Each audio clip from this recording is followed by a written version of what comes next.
बंधुओं, जैसे आप सभी जानते हैं कि हमारे आम चुनाव, लोकसभा चुनाव की तैयारियां पूरे देश में जोरों से चल रही है और हमारे जालौर से शामपुर लोकसभा में भी बहुत ही गति से भारतीय जनता पार्टी के उम्मीदवार आदरणीय लुंबाराम जी चौधरी और पूरी हमारी भारतीय जनता पार्टी के संगठन पदाधिकारी और जनप्रतिनिधि इस कार्य को वेग दे रहे हैं। पूर्ण तैयारी में हम लगे हैं। आप सभी से विशेष हमारा ये निवेदन है कि कल हमारे नामांकन सभा का कार्यक्रम है जो जालौर के भगत सिंह स्टेडियम में होने जा रहा है और इसमें हमारे यशस्वी मुख्यमंत्री आदरणीय भजन लाल जी भी पधार हैं। इस विषय में आदरणीय महेंद्र जी बोरा साहब आपके समक्ष इस विषय को रखेंगे। मैं निवेदन करूँगा आदरणीय महेंद्र जी वैशाली से कि आप इस संबंध में प्रकाश करें। कल सुबह जालौर सुरई लोकसभा क्षेत्र से जो भारतीय जनता पार्टी के प्रत्याशी श्री लुंबाराम जी चौधरी 11 बजे हम नामांकन रैली करेंगे और भगत सिंह स्टेडियम में करेंगे और पूरे लोकसभा क्षेत्र से 8 विधानसभाओं से बड़ी संख्या में कार्यकर्ता आएंगे, हजारों की संख्या, और इसकी सारी व्यवस्थाएं हमने की।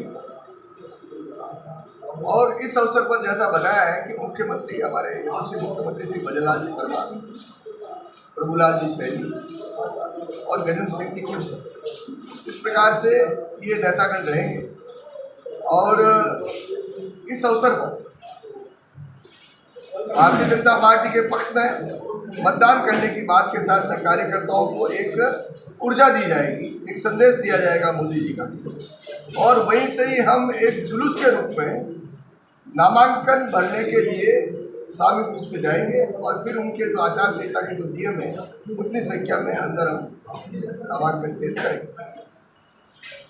इस व्यवस्था के अंतर्गत हमारा जो नेटवर्क है पूरा संगठन का, वो पूरा संगठन की पूरी रचनाएं इसमें लगी हुई है। हमने हर स्तर पर इसकी तैयारी कर दी है, सबके आने की व्यवस्थाएं होगी और सब लोग आने को अत्यंत आतुर भी। इसकी जो संख्या रहेगी वो अपने आप में भी एक बहुत बड़ा संदेश देने वाली है कि यहाँ पर चुनाव में भारतीय जनता पार्टी जीतेगी, चाहे कितना भी बड़ा व्यक्ति सामने खड़ा हो, कोई एक परिवार का व्यक्ति होगा या जनता को अपना परिवार समझने वाले व्यक्ति के बीच की लड़ाई है। एक पूर्व मुख्यमंत्री का पुत्र है, एक धरती का पुत्र, ये दो इस प्रकार की लड़ाई है, विचारधारा की लड़ाई है और यह एक मील का पत्थर साबित होने वाला है। इस चुनाव के मूवमेंट और मोड को भी तय करेगा कल की रैली, जो एक ऐतिहासिक रैली रहने वाली है।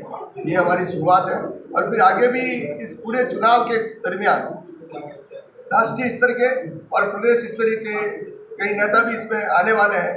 हम अलग अलग स्थानों पे अलग अलग रैलियों की और बड़ी बड़ी मीटिंगों की व्यवस्था करेंगे और हमारी योजना शक्ति केंद्र तक भी इसको बैठ के बड़े नेताओं की करवाने की योजना, हम सीधा मतदाताओं से संपर्क करने की योजना बना रहे हैं। ये करके हम इस पूरी व्यवस्था को करते हुए इस बार ऐतिहासिक जीत के साथ में हमारे भारतीय जनता पार्टी के उम्मीदवार लुंबाराम चौधरी को जिताने के लिए हम लोग बिल्कुल कमर कसे हुए हैं और सब कृत संकल्प है। और इस अभियान में आम जनता भी इससे जुड़ी हुई है, क्योंकि माहौल भारतीय जनता पार्टी का है, मोदी का है और सब मोदी को लाना चाहते हैं। इसलिए ये हमारे लिए कंफर्ट जोन भी है, ये समझ लें सकारात्मक अवसर भी हमारे लिए, तो सकारात्मक समय भी है। तो इस सकारात्मक समय का पूरा उपयोग करते हुए हम इस चुनाव में सफलता को ऐतिहासिक सफलता बनाने में कामयाब होंगे, ऐसा हम समझते हैं। जालौर में पिछले 20 साल से बीजेपी के सांसद है, इसकी एंटी इनकम्बेंसी कुछ आई है सामने? देखिए, एंटी इनकम्बेंसी तो अब इस चुनाव में कोई इनकम्बेंसी नहीं है, एक प्रो इनकम्बेंसी है केंद्र सरकार के प्रति और उनको लुंबाराम जी में भी मोदी जी का चेहरा दिखता है आम मतदाताओं। इसमें व्यक्ति बहुत बड़ा मायना नहीं रखता, व्यक्ति तो आम किसान व्यक्ति, लेकिन सबको मोदी को बनाना है, तीसरी बार मोदी को बनाना है। हमारी जो 10 साल की उपलब्धियां हैं, जो हमने जो काम किए हैं और उन उपलब्धियों के आधार पर जनता पूरी तरह से संतुष्ट है और वो अत्यंत उत्साहित भी है। फिर राम मंदिर की प्रतिष्ठा के साथ में तो